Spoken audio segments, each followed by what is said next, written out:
Ito yung ano ingredients yan. Biratin ng itlog, scrambled egg, may konting meron siyang paminta, sibuyas, bawang, ayan. Yan, may konting asin. Yan. Inihaw na talong, tapos binalatan ko, ito na siya. Yung ingredients, sinama ko na yun dyan. Pagkatapos, sa ibabaw niyan, meron akong dinikdik na, ayan, kukunti na siya, nagamit ko na sa iba. Dinurog ko na sibuyas at bawang. Ngayon, ipinantatoppings ko dito sa ibabaw nito. Yan, pinantatopping ko sa ibabaw lang. Bukod pa yung hinalo ko rito.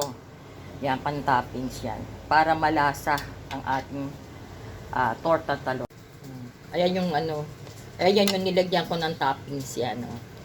Ayan, may toppings siya. Para pag binaliktad, yung ating tortang tanong, palibasa plain yan, hindi ko nilagyan ng giniling. Ang flavor lang niya is sibuyas bawang.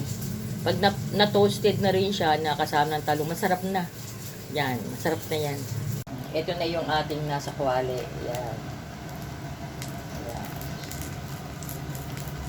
Yan, ganyan lang siya.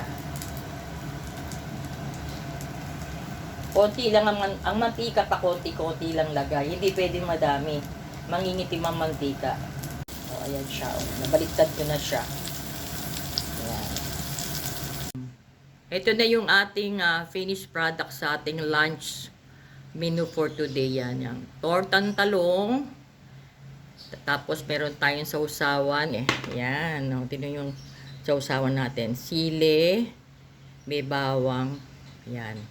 Timplado na siya. Suka. Ayan. Sausawan. Pero kung gusto niyo ng ketchup, pwede rin. Ayan. Tapos meron tayong watermelon. Ayan. Okay.